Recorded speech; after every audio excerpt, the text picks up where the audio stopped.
पसीना देखी के, पसीना देखी के,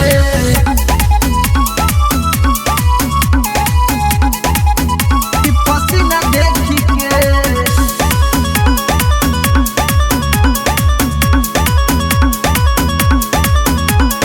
हमारा खिलाफ जवन बोल दी रे, खोपड़ियों पर हम खोल दी रे।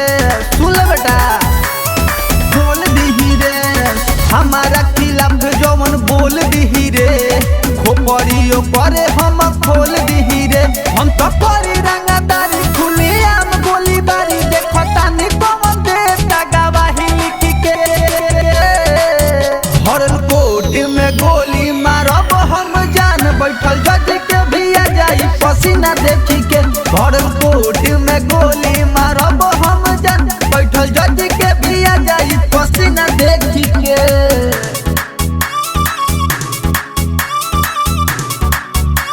पसीना देखी के,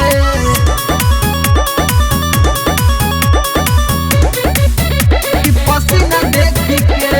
बड़े बड़े गुंडा के हम घुटे नटे कोइनी, नटे कोइनी। बना स्कूल बदमाशी के चलैनी, बदमाशी के चलैनी। बड़े बड़े गुंडा के हम घुटे नटे कोइनी, ट्यूशन स्कूल बदमाशी के चलैनी, बदमाशी के चलैनी। मर्डर करी दिन दहाड़े राजे चलेला हमारे यहाँ, पुलिस प्रशासन भी रहेला झुक के, रहेला झुक के।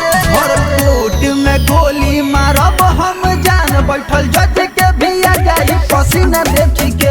हर कोट में गोली मारब हम जान, बैठल जज के भी आ जाई पसीना देखी के, पसीना देखी के, पसीना देखी के।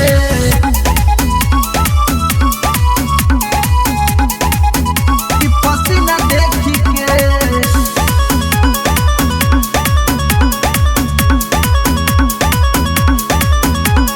ये के ये सारा पहुँच जाला कह,